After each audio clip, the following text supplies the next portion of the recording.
Hello, my name is Ronald McNeil, President and CEO for the Georgia Campaign for Adolescent Power and Potential. I would like to thank you and welcome you for joining us for the State of Adolescents Healthier Together virtual event. We're so sorry that we could not be with you today in person, but we hope that your family and loved ones are safe during these extraordinary times. Today's event is made possible through the generosity of our Power Society members. Power Society is an annual giving campaign that's made up of contributors who are committed to ensuring GCAPP's impact on young people year after year. We are so grateful to the support of our Power Society members as we continue our journey to achieving GCAPP's vision for youth. We believe all young people are entitled to a healthy and safe adolescence characterized by hope, respect, and opportunity for a productive future.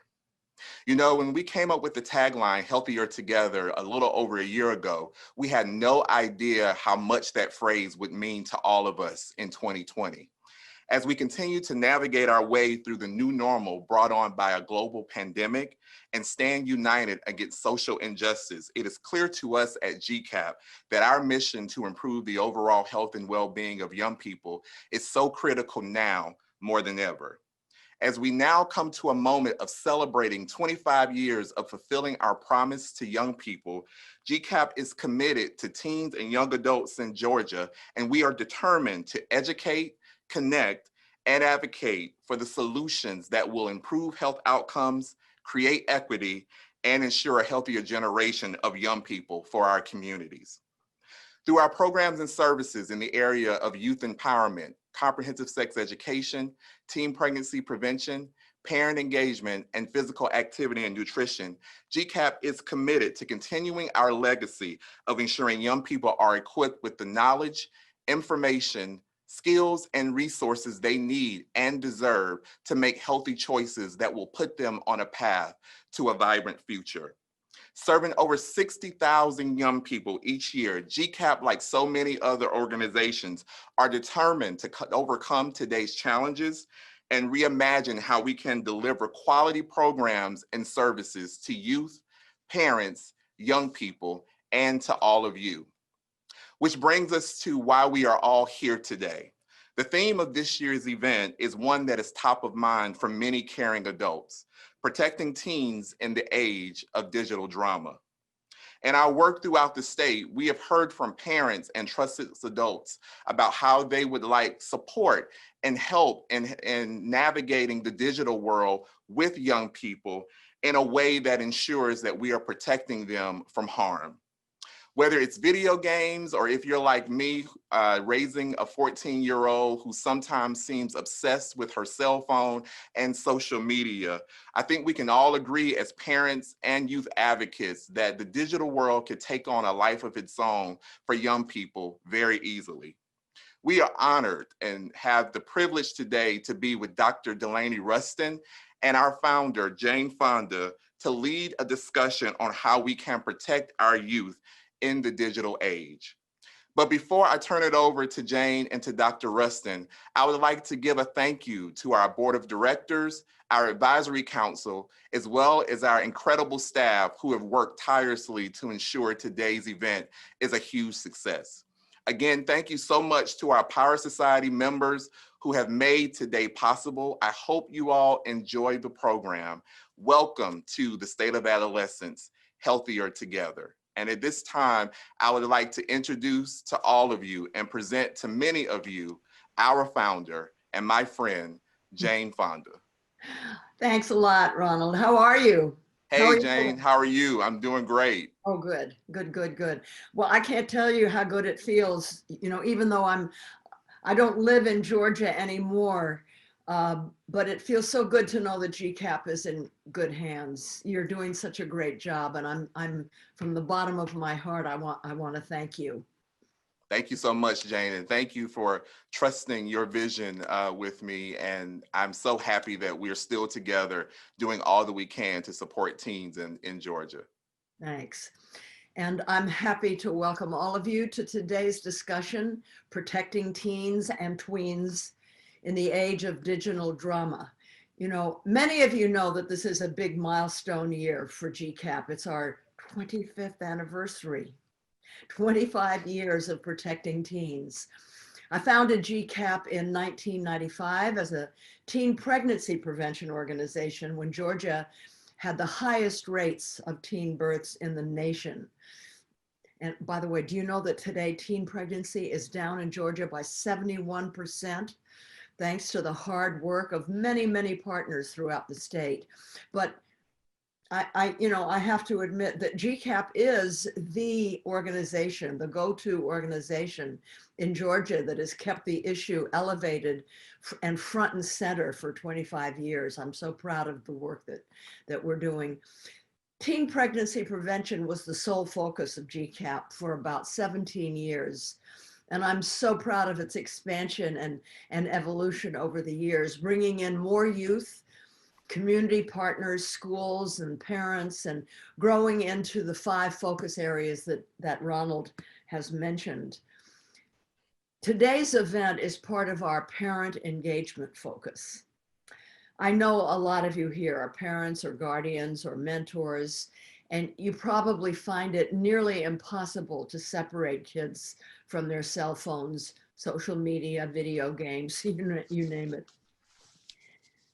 I understand. I have kids and grandkids, and I see what happens when, you know, a child that was a huge reader suddenly gives up books and just becomes glued to the screen. It really, it's worrisome. It's harder than ever for adolescents right now, and for all of you, all of us who are trying to guide them. It's really hard. There's the usual pressure of adolescence in school, trying to fit in and figure out who you are. It's so hard to be young. It's much easier when you get older, trust me.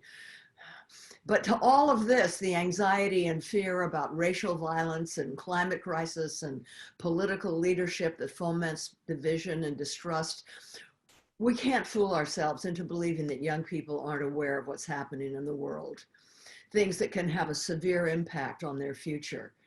I mean, many aren't even sure that they're going to have a future. This anxiety and uncertainty can lead to depression and acting out. You know, last fall and winter, I was in Washington, D.C., engaging in regular weekly actions to raise awareness of the urgency of the climate crisis. We call these actions Fire Drill Fridays, inspired by the Swedish schoolgirl Greta Thunberg, who told the world that, she said, our house is on fire and we have to leave our comfort zone and act like we're in a crisis, because we are. Well, while I was in DC, I met so many young people who were climate activists, and they opened my eyes to how much grief and depression young people are carrying because of their uncertainty about the future. I mean, we're all grieving, we're mourning. We're mourning what's been lost and what will be lost, even though we may not be entirely conscious of it. Psychologists have reported a rise in suicide ideation, depression, and hopelessness in young people. They're calling it resignation syndrome and extinction illness. But of all the young people I met, they told me that activism has really helped alleviate their depression. And I found this true for myself, which is why I asked them. So I want to plant that idea in your minds, that along with what you're already doing with your clients and your mentees, and what our guest today, Dr. Ruston, is going to teach us, you might want to consider involving young people in activism, you know, whether it's safely marching with protesters or making signs for protesters to carry, or starting a letter writing campaign to their elected officials. These activities can be empowering, and it teaches them that individuals working together can make a difference, and that the government is supposed to work for them. And these are critical things for young people to know. Okay, so now on with our program. I can't wait to hear from our guest, Dr. Delaney Ruston, a leading authority on screen time and the effects on adolescents' development and health issues. Dr. Ruston will give us compelling reasons why we need to pay close attention, and will provide solutions for this growing concern. Dr. Ruston is a physician, a film producer. She chose her two career paths of primary care physician and documentary filmmaker for one reason: to help create positive change in people's lives. Her documentaries, Screenagers, Growing Up in the Digital Age, and Screenagers Next Chapter, will uncover skills for stress resilience for teens are popular around the world. Dr. Ruston is a highly sought after speaker, so we're really lucky and honored that she's here. Among those seeking her expertise are the World Health Organization, Google, Facebook, TEDx, Harvard, the Aspen Institute, and the United Nations. She joins from Seattle, Washington, where she lives and continues to create films and social movements, and where she also provides primary care to the underserved and the homeless. Welcome, Dr. Ruston. You're as busy as you are impressive. Thank you for the work you do, for your commitment to helping people. It's wonderful to have you join us today, because I know you have a lot in store for us.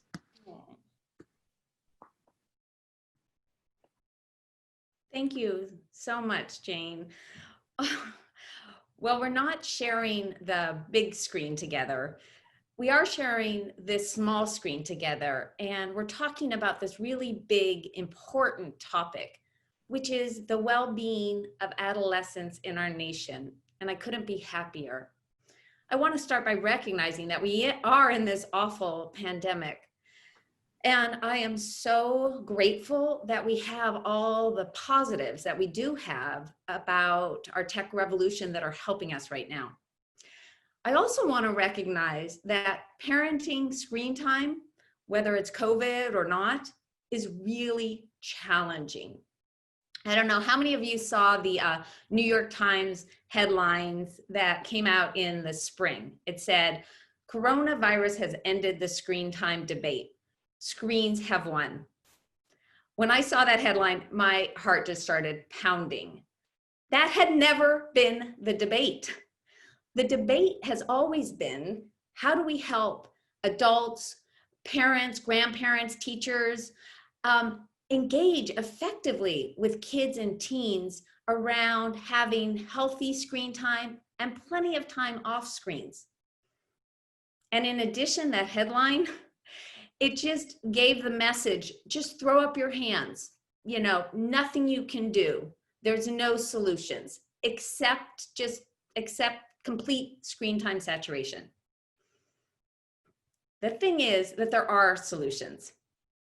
But I can tell you, I've been there when I truly felt like there were no solutions.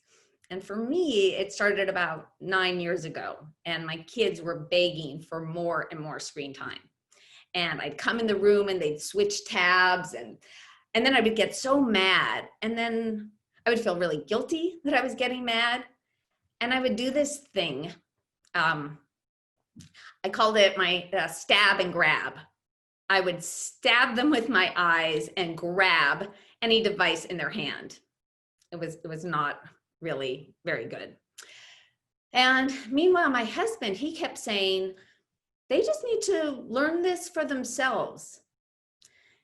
And I kept thinking, like, okay, I get that for a lot of things in life, but there's a lot of things pulling at for their attention on these screens. There's the tech companies, their friends, and then all the things they want to do on the screens, video games and so much more. I was like, aren't we kind of setting them up for failure?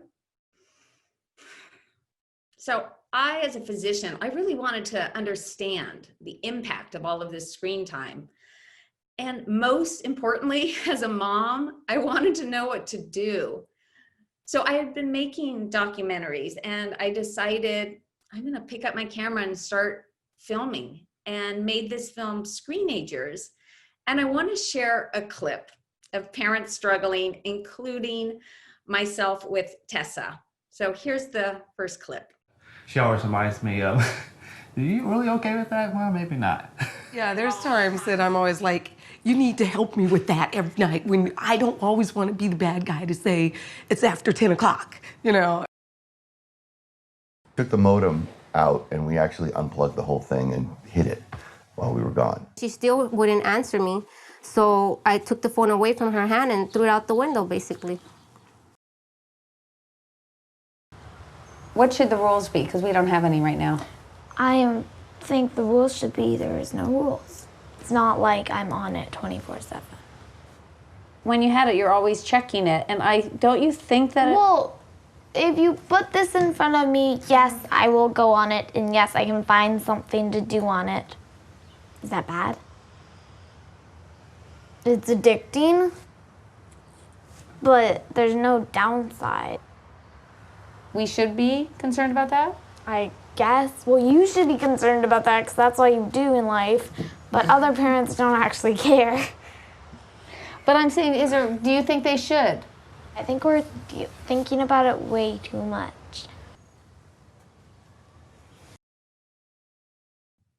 So I was thinking about it a lot, but I definitely was not the only parent thinking about it.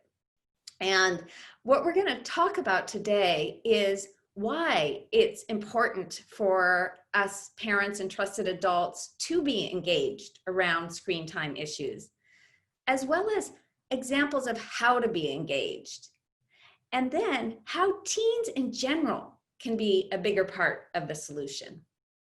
So why is it important to be engaged? Well, I think one of the biggest reasons is because there are a lot of risks around our tech revolution.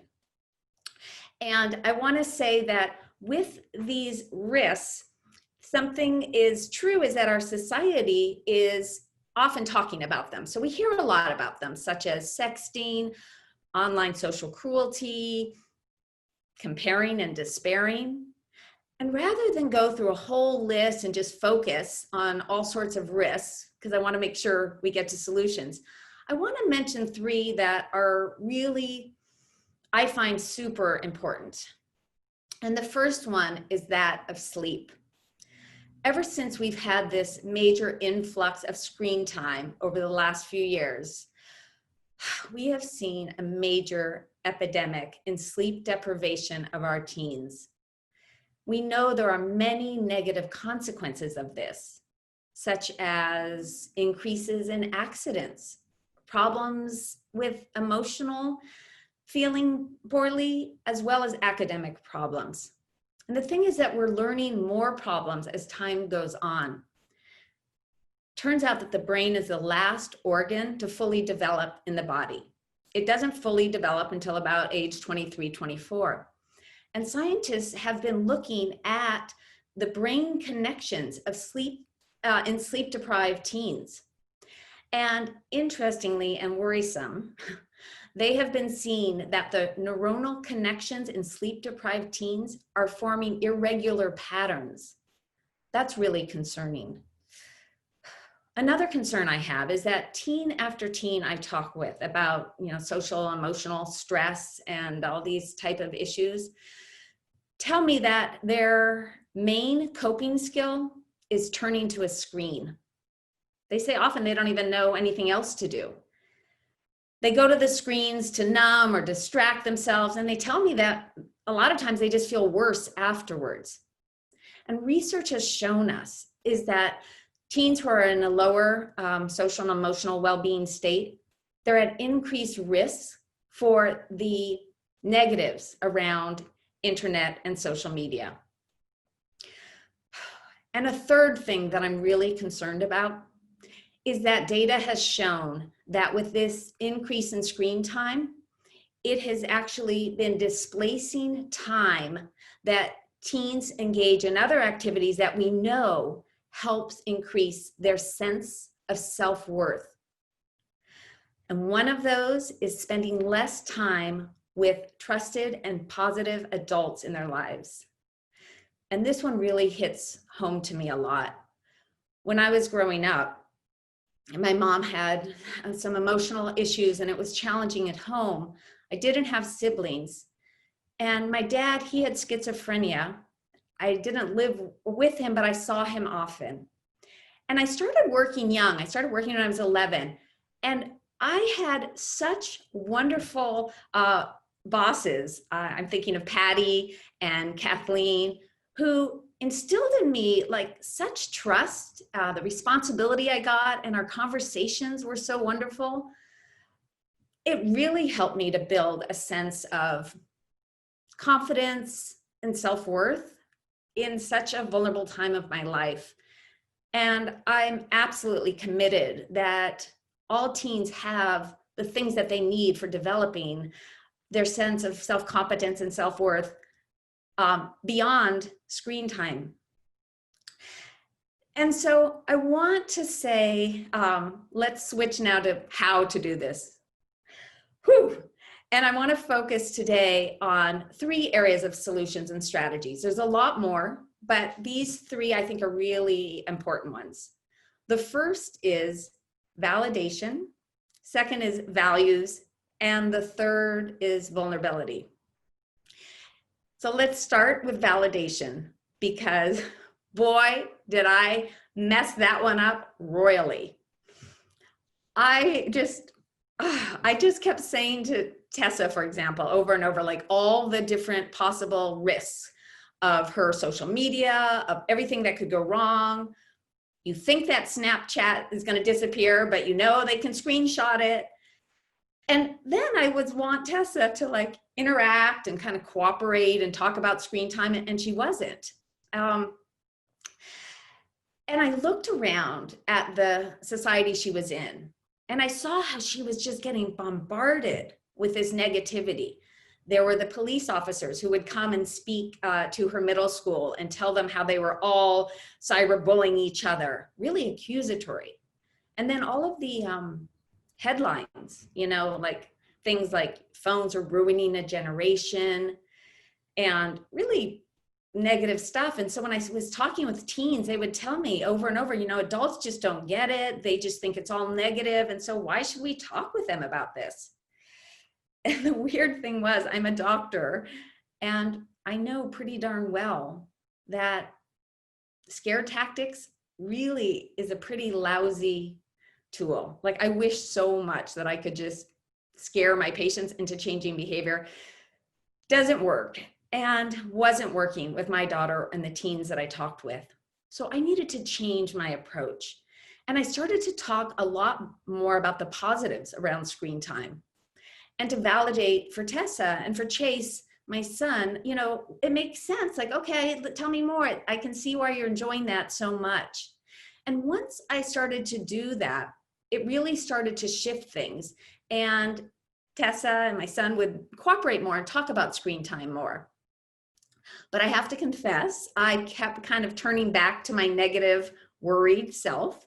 And I knew I needed to create a system in which we could talk about things and I wouldn't be so nervous. So we created something called Tech Talk Tuesdays, in which we would start out talking about something positive of the tech revolution, a new app or how we connected with an old friend.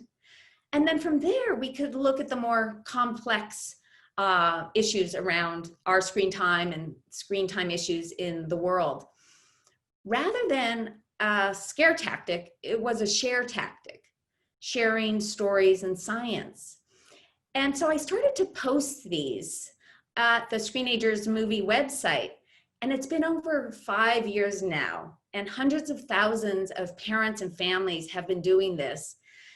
And it's just been so great to see. And I just want to say, it's not always on Tuesday, but the idea is calm, consistent conversations. And so I want to switch to another area of validation and the realization that risky things do happen online. And how do we talk with our teens in a way that we can stay connected with them around this reality? And I want to share a story with you that shows what happens when there's not that connection. Hannah was in 8th grade, and she really liked this boy. And well, over social media, he asked her to send a pic. And she was nervous and she didn't know what to do, but then really quickly she made the decision and she took a picture in her bra and sent it to him. And before she knew it, it was all around school. And she was depressed and very sad for weeks and weeks. And the thing that really like got to me when she told me this is she said that the hardest part for her during that whole time is that she didn't feel like she could tell her mom, and she didn't. She said that, partly why she didn't tell her mom is that she was worried about, her judgment, her mom's judgment towards her, but she was also really worried that her mom was going to take away completely all of her screen time and all of her connections to her friends. And that was really hard. And when I heard that story, it really shifted the way that I started to talk with Tessa and talk about the realities of things that can happen, and that I wanted her to know that she could come to me and that I wasn't going to over punish her. I wanted to make sure she had other people she could go to, an older cousin, a teacher, a counselor, other people. And that, yes, there might be, small consequences along the way, but it wasn't about over punishing. And the truth is, adolescence is such an incredibly emotional time. And it takes me to the third and final validation point, which is that while this is true, and Jane mentioned that in the introduction, it turns out that our society doesn't really validate what an intense emotional time it is for adolescents. Consider this, for example. It was only 2 years ago that a state finally required its schools to teach about mental health. And now it's just a handful more. And parents, including myself, haven't gotten much information on validating this reality. And for me, this really hit home when my daughter Tessa was in 9th grade, and she just started feeling sad and being more in her room and not liking to do the things she liked to do. And weeks became months. And I didn't know what to do. Everything I was trying to do was making it worse. And I'm a doctor, and I needed help, I needed skills. And I could tell Tessa did too. And I knew, talking to a lot of teens, that a lot of them have stress, everyday stress, and didn't know how to handle it, anxiety, other issues. And so all of this led me this year to make and release a film called Screenager's Next Chapter, which follows my story with Tessa, as well as many other stories and topics. And I really wanted to understand their emotional and social worlds now, and also how does screen time, play into all of this. I do want to show a very short clip from it right now, which is a little bit of Tessa, and is followed by Ishmael, who starting in the 6th grade started to have depression symptoms, and we see him now in the 8th grade. So let's go ahead and show this clip. In the past, Tessa was always really lively, loving to do things, loving to go out. But now for quite some time, she's not been herself. What are you looking forward to?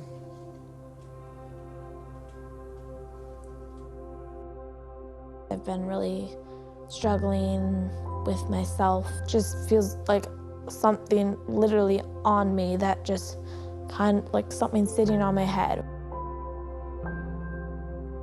I wouldn't be social.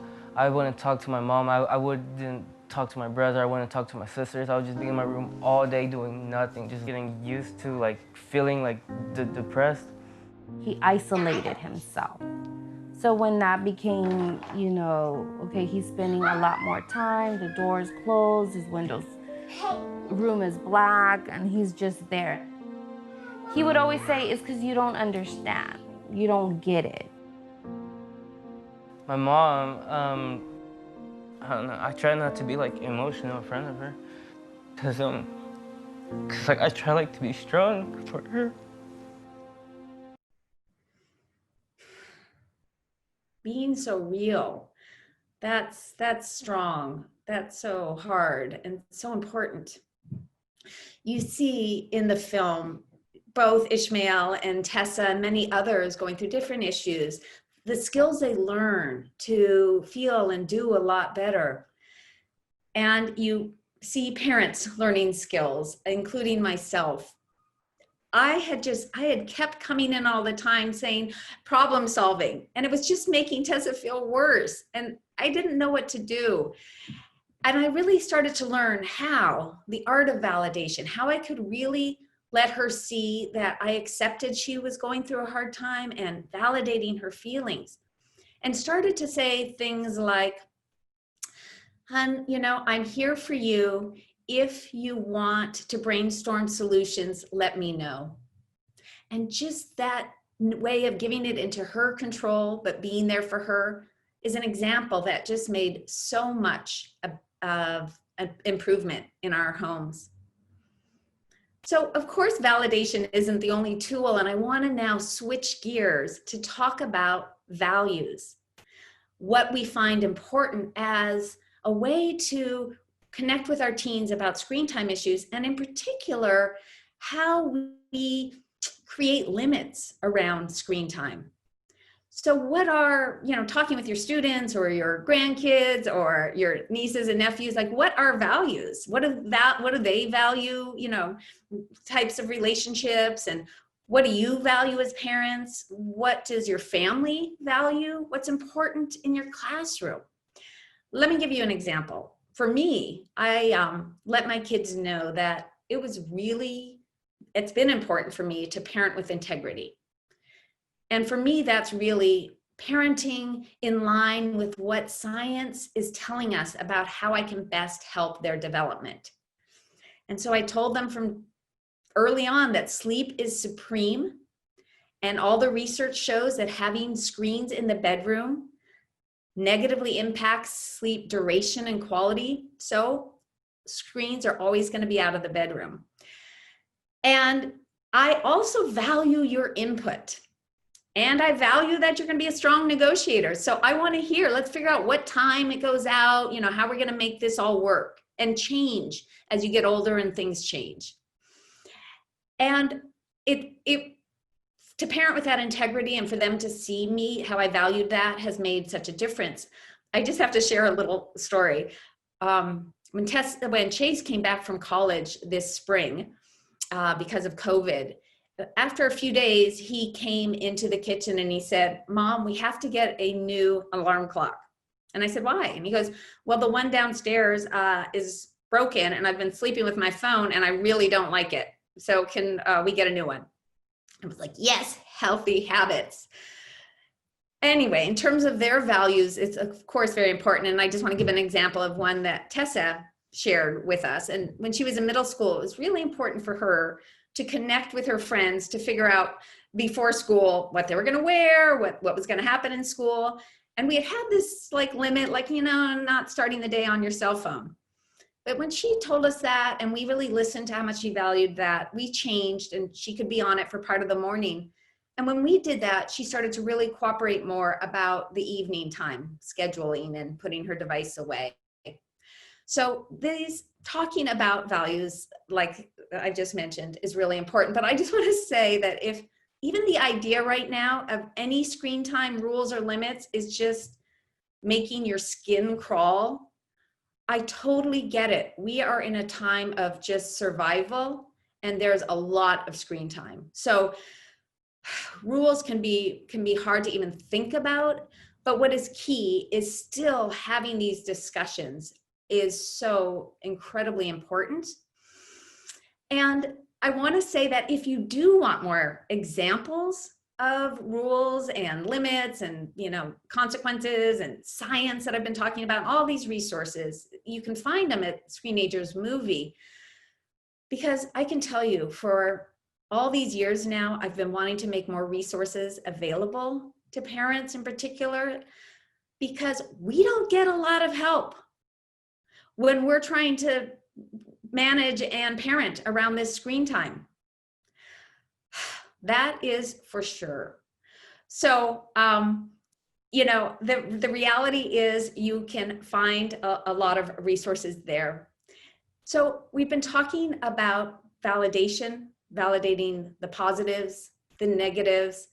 And we've been talking about values, having conversations about why we value time off screens and how we value certain things we do on screens. And I want to switch gears now to talk about something really important, and that's vulnerability. When I think about our teens, and I think about vulnerability, but as I can also say that parenting is so vulnerable.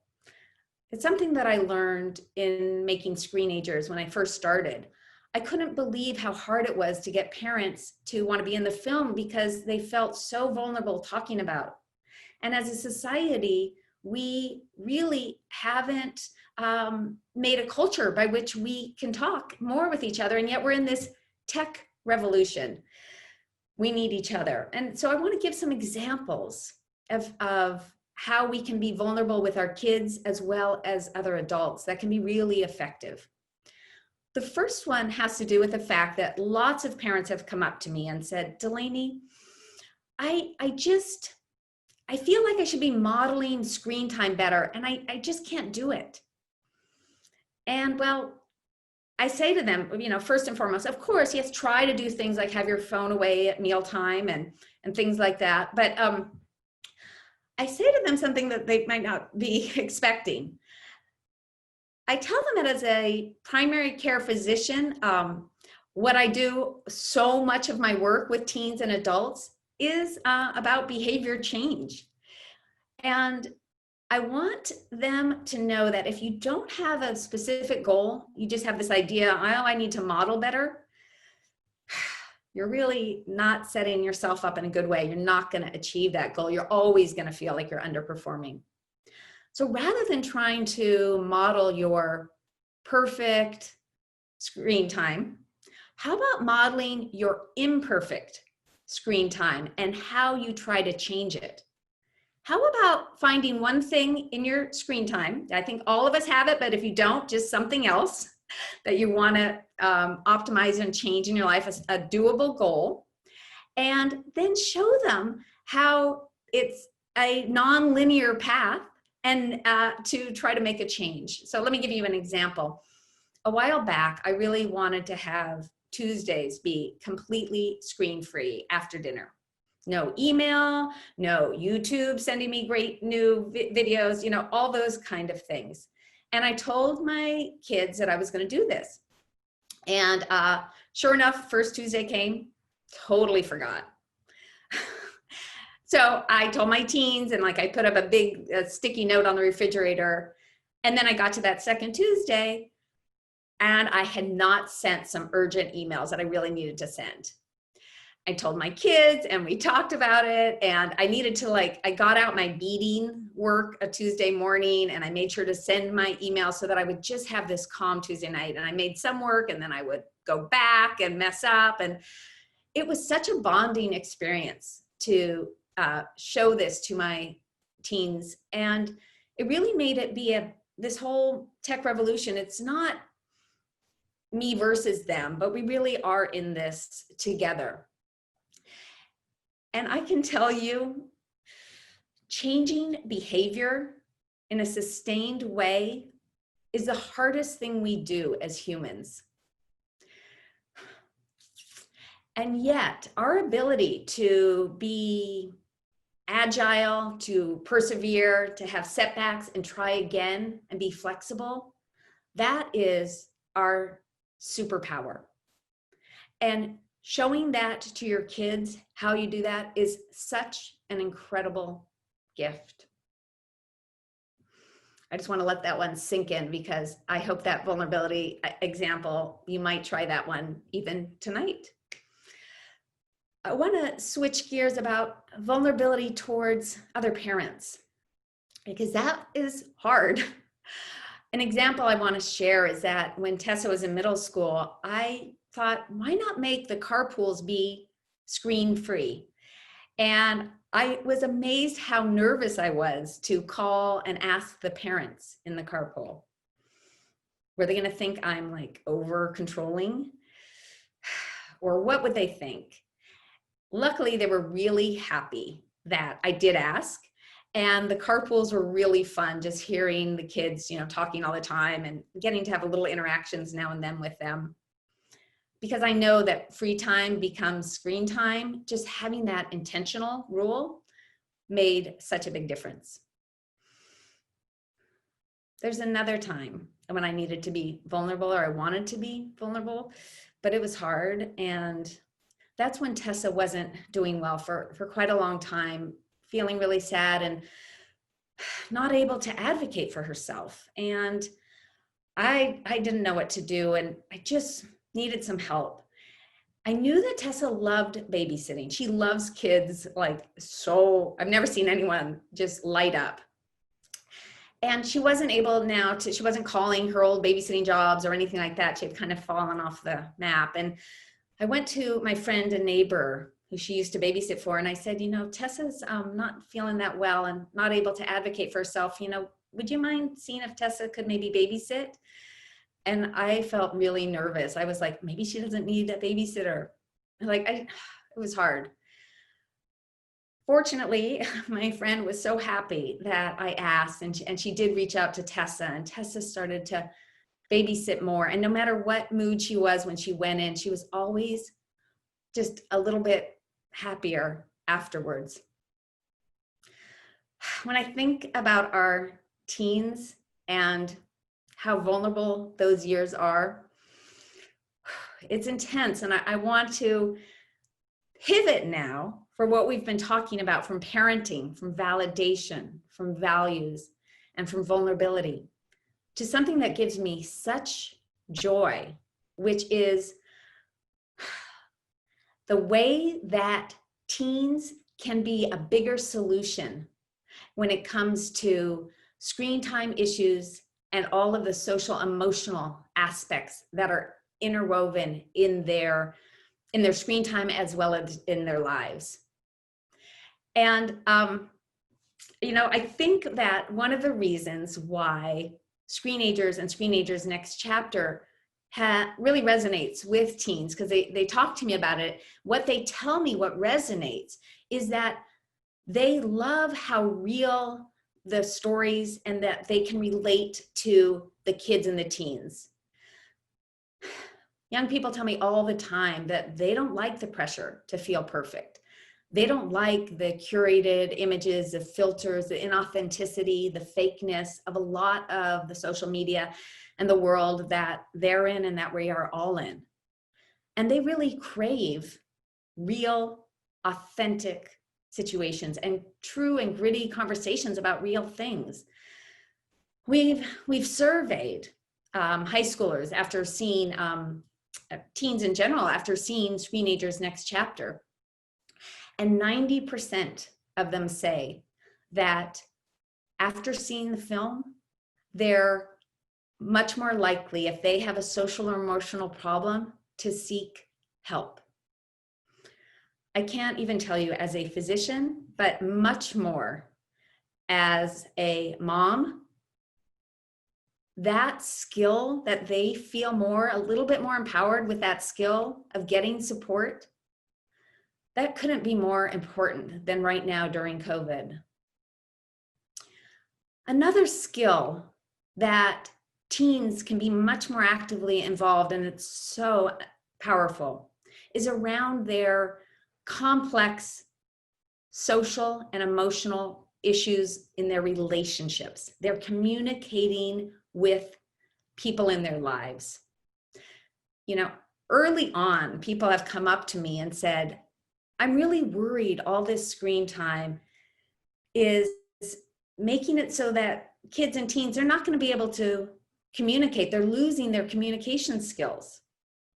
And I say to them, yes, it's worrisome when kids and teens are naturally nervous about these type of interactions. And so we want to make sure that we're not just letting them hide behind screens.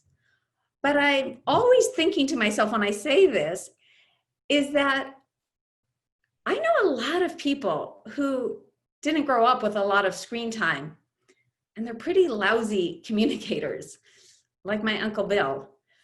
And so it's the point is that communication skills are very much of a teachable skill. It is a whole science. In fact, after my medical training, I stayed on to do research in communication skills. And it's so much of what informs my work. What's effective and what's not. And for all these years doing the Screenagers movies, I've been looking for programs in which teens help younger youth and teens related to communication skills. And I want to show a clip now. One of the programs that I'm excited about that does connect teens with teens. You're going to see a clip now of high schoolers talking with middle schoolers. And in this scenario, the situation is a girl realizes over social media that she was left out of something and is feeling bad.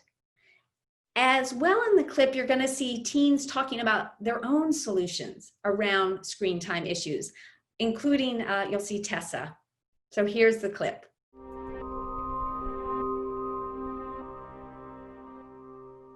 If you weren't invited, what would you do? How would you talk to the girl? If they think that it's okay to go somewhere and to post about it and to maybe not with the intention of making you feel left out, but it does, you should probably have a conversation with them and say to them, look, it's not nice for you to do something like that. Yeah. Something I found, because I have the same issues, just when you're in high school, they don't go away, you're still not going to get invited to everything. I found that when I would go and have that conversation with someone and say, like, you did this, they would, like, get really defensive and say, well, I didn't mean to do that. So something more effective that I found was I was saying, like, I felt bad, I felt left out. You're not putting them down for doing that. It gets a lot further. I like to learn from the high schoolers more than adults because high schoolers, they've dealt with social media like growing up just like us. So they have like examples of what to do. A solution that I found, I've been going on a lot more jogs. Sometimes when my friends and I go out to eat, we'll all agree to put our phones in the middle of the table, and whoever checks their phone first has to pay for the meal. Especially in my friend group, it's easier to talk in person. Like, you can't give a hug over text. It was a few months ago saying I'm done with social media for a bit. It felt really nice to get rid of the pressure to be constantly posting or keeping updated with other people's posts. I didn't have to live up to other people's standards.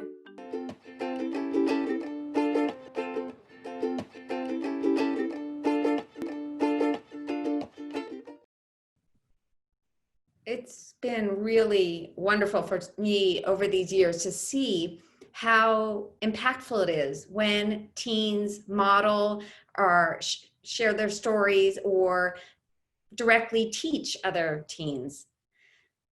But here's the reality, which has shocked me. In our society, there are so few programs and spaces where this is happening. You'd be amazed. I've had to look so far to try to find these type of scenarios. So when COVID hit and I was at home and thinking deeply about, okay, where do I want to put my energy? It kept coming back so strong that the number one thing that I want to do right now is focus on teens being a bigger part of the solution and helping other young people. So recently, I started with a team, incredible team of high school girls and other women to create a program called Boosting Bravery. And it's all about connecting right now over Zoom, high school age girls with middle school age group girls in small groups and discussing a skill, like easy skills, like creating boundaries with other people, or navigating negative self-talk, like really easy skills. And then they have challenges, all of them, the high schoolers, the middle schoolers, during the week. And they come back together and they say, okay, yay, I failed, but this is what I learned, or, oh, this went well, what did you learn? Okay, and then they learn a new skill.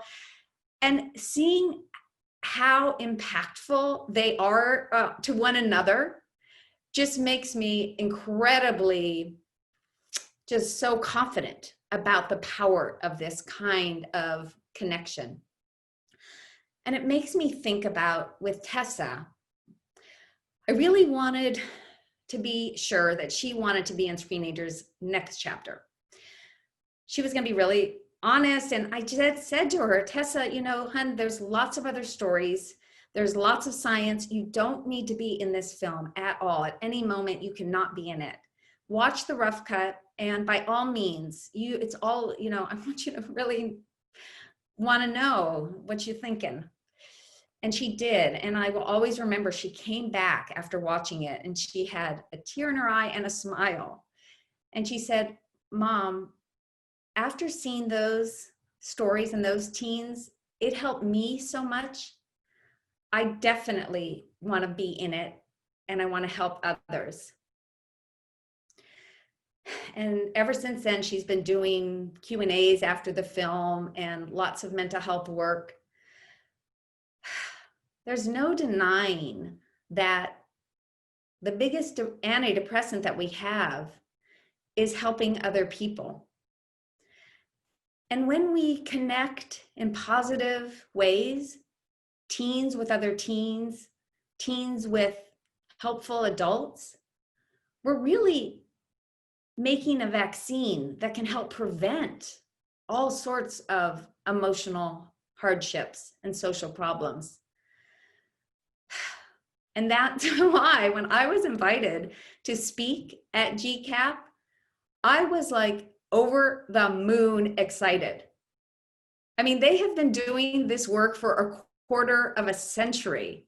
They have been empowering teens, bringing teens together in their youth empowerment summits, and really providing evidence-based communication skills to parents so that they can really connect with their teens over gritty, hard topics. And I just feel so blessed to be here. And I hope my talk today has inspired you at least a little bit to consider validation. Is there more ways that you can validate the positives about your kids and your teens' screen time?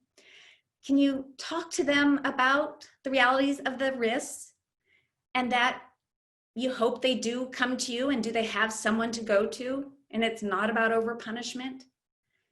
And you can talk about values and to consider as a parent, maybe sleep is a big value to you and that parenting with integrity is important, but that you want to value their input. And so how can we have calm conversations to figure this out? And finally, around vulnerability. Maybe you will leave this talk today and think of one thing related to screen time or not, that you're going to say to your kids or teens or grandkids that you're going to try to change, and let them know when you fail, let them know what you've tried instead and what you're retrying, and be vulnerable to consider with other parents, because I can tell you, we're really in a good place right now to be able to be vulnerable, because when things return back into a normal open society, we are going to be screen saturated. And so being vulnerable and saying, hey, when you come to dinner, let's just have it screen free. Can you just tell your kids that? And I can tell you, my kids at times, they rolled their eyes, and so much afterwards they said, that was really fun. And there are a lot of things that we can be asking other parents and working together to find solutions. And you know what? When things aren't going well and we model that as a parent, hey, I was on this event today because I want to get better at trying to be connected with you over these screen time issues. That is also incredible modeling. I want to just say about that New York Times article to end here. Coronavirus has not ended the screen time debate. It has only made that debate more pressing. How do we reach all parents and all adults in kids and teens' life to give them the skills to more effectively connect with kids and teens over screen time issues and over issues of emotional resiliency? And how do we connect more teens with each other and kids with each other over these issues. When I think about all of these connections, I get really hopeful for the future. Thank you so much for sharing part of your screen time with me today. And thank you, Jane, so much for having me here today. Okay, so sorry for the delay, you guys. And I'm putting on my glasses, which only showed you that I just spoke from my heart completely because I wouldn't have been able to read anything. Okay, so any questions? Okay, now I can see because I have my glasses on. And I will, as we're waiting for some questions to come in, because we hadn't mentioned the Q&A before, I do want to say one thing that parents are asking me a lot about right now, which is, you know, kids are on all these screens right now. What about addiction? Are we at a more increased risk for addiction? And it, you know, overall, I feel like we use that word way too much, that when kids and teens have other things in their lives, many of them can be very much wanting to be on their devices, but when they have alternatives, they will go to those alternatives, okay? But in Screenagers, you do see a story of a young man, 18, who was always on video games to the point, which is true addiction, where he lost so much. He was experiencing so many negatives. In fact, he was flunking out of his first year of college, and he took off in the middle of the night. And we see how he came to recovery. And one of the amazing moments in the film is he's playing piano, and he's very good at piano.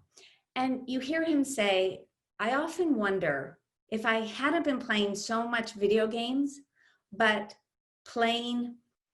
spending more time playing the piano, how much better I would be." And when kids and teens see that,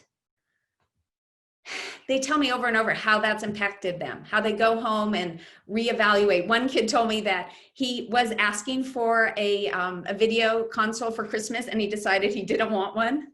One boy told me actually, this was funny, I was in New York, and he and his mother were in the coffee shop. They saw me and they said, "Oh my gosh, we just yesterday got a pet for our son because we want him to have more activities." So how now during COVID, when so much of our time is at home, can we work with our teens as much as possible, reach out to other adults, whatever we need to do to make sure they are having things off of screens that feel valuable to them and feel meaningful to them? Okay, so here's one of the questions. In terms of how kids are in college now, so our house rules are not at the door. Suggestion on how to encourage them to restrict screen time in the world where we don't monitor. Okay, well, let me tell you, when Chase went off to college, I said to him, we have this rule about no screens in the bedroom at night. So I hope you don't mind, but I'm just gonna go and just sleep in the hallways, and then that way you can just hand me your devices at night. Okay, he knew I was completely joking. I thought it was hilarious. I didn't get to do that. And frankly, you know, I've said to my kids about that particular rule, and we've had other rules as well. Once you leave this house, you know, you can sleep with screens all over your body, on your chest, on your, you know, everywhere. But in our house, I want to do the best I can for your development. And I think that, you know, we have other rules, like at meal times together, devices away, and they grew up with homework, you know, with the rule, and we're kind of coaching them around study. We talk a lot about it, where they got in the habit of putting their device, their phone, outside of the room and then checking it at times, tech breaks.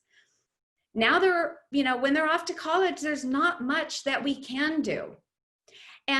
But one thing that is really important is when you do see them, another strategy is to point out the times that they're doing things that you really love and notice. So you've just had a conversation with them and they didn't check their phone, then it's a great time to say, that conversation was so great, and I love that, you know, you weren't going back and forth on your phone. Hey, it just shows respect, you know, tell them specifics. It showed respect, and I love what you, how you did that. In terms of watching the films, which are now available, people can watch online. They can go to Screenagers Movie to learn about seeing both films. They are for about age 9, 10 and up. One of them, Screenagers Next Chapter, does show this incredible gritty, when I talked about gritty conversations, of teens talking a little bit about suicide prevention. So if that word is hard for your kids to hear, then maybe you decide the age, but we give you all the information on that. I feel so blessed that 4.5 million people have so far come together in community screenings, and now we're reaching more through community screenings in all sorts of ways online, particularly now. Screenagers Next Chapter couldn't be more timely.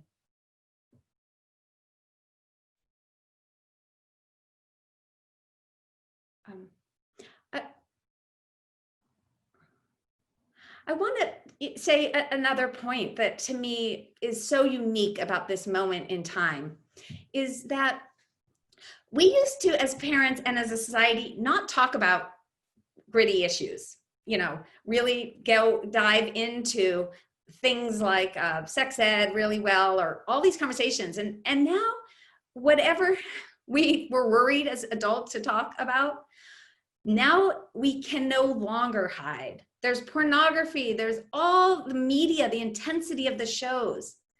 But then when we say to parents like, oh, make sure to talk to your kid about this or talk about pornography, like, how do you talk about it? That has been my passion for so long. I have a book coming out in a week or so called Parenting in the Screen Age. And it's all about calm conversations and the specifics of how.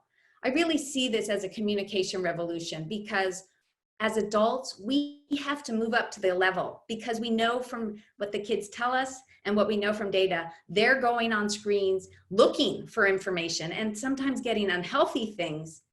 And it's paramount that we become brave and do this kind of work. And just one last question. In terms of what age to get your, allow social media for teens in general, it's a hard one, right? Because you want them to be included and on the playing field, but you also are really worried about all of these issues. And what I say to parents is that you don't need to say okay to all of it at once. So to just, maybe they start on your phone for a while, and to be monitoring it and to be having discussions. But there is, and that we do know mental health wise, there are more risks for the younger kids who are having it. But all I know is that as a parent, it is a hard thing to navigate. And I hope that you will find plenty of resources, because I go deeply into that question and much more at Screenagers Movie website. Particularly there, you'll find the Tech Talk Tuesdays, and you will find hundreds of topics as well. So thank you so very much, and I look forward to hearing from any of you. Thank you so much, Dr. Ruston, for sharing all the expertise that you put on the table for us today. What an amazing talk and conversation around what we all can do, parents and trusted adults, to ensure that young people experience screen time in an appropriate way and certainly in a safe way. I know there's a lot of questions coming in that we didn't get a chance to cover, but please know that we will provide access to Dr. Delaney's website and many of her resources that I think would speak to many of the questions that you all presented in our chat feature. Also visit GCAPP's website and enjoy the Parent Toolkit.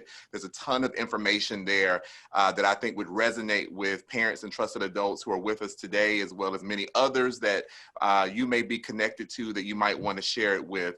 But we're going to move forward in our program, and we've come to a very special moment in our program today. Jane is here with me, and we have the opportunity and the privilege of presenting the 2020 Catalyst Award to a deserving partner.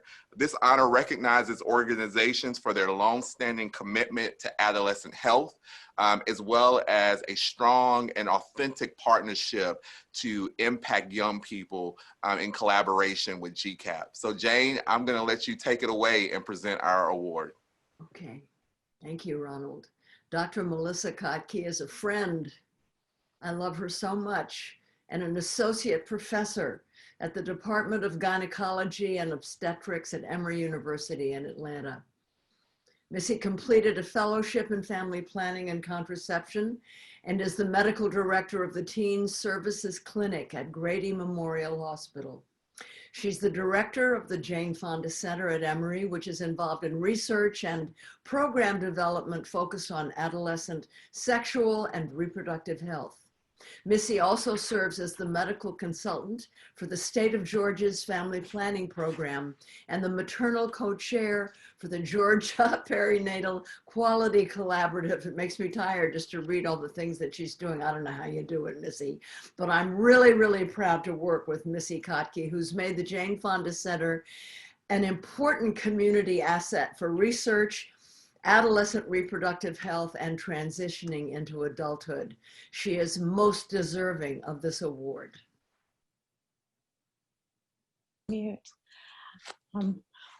Wow. Hi, everybody. Hi, Jane. Hi, Ronald. Hey, Missy. Thank you. Thank you so much. You know, like, you made me a little teary. It's just remarkable to receive this kind of recognition. One, for doing what we love, but two, from you, like our greatest partners. So thank you, Jane, for everything, for being inspiring, for demonstrating tenacity and vision. Like every day we charge to be just like you, and without you, we know that none of this could have been possible. I'd also like to just take 1 minute to thank the team at the Jane Fonda Center and the team at the Grady Teen Clinic, because they're all such a group of diligent and compassionate and committed folks, and without them we wouldn't be able to have these kinds of improvement in sexual and reproductive health for young people. So thank you so much. Congratulations again to Dr. Melissa Kotke and the Jane Fonda Center. Again, we are so happy to be able to honor them today with the Catalyst Award, and we are so grateful to have them as partners as we continue to empower young people throughout the state of Georgia. This concludes the general program for the State of Adolescents, Healthier Together. I hope you all have enjoyed this event today. Again, we want to give a special thank you to our Power Society members who so generously provide financial support for GCAPP to provide events and convenings like this. We want to invite all of you to join the movement of Power Society. Visit our website and click donate, and you can give a gift at any size to be a member of the Power Society giving campaign for GCAPP this year. I also want to bring to your attention, again, our social media outlets. Please follow us on social media. Please visit our website. There's so many resources and information and great programs and services that are outlined there. GCAPP is here for all of you, both youth-serving professionals, mentors, but most importantly, the young people across our state who deserve the opportunity to live an empowered lifestyle and a healthy lifestyle.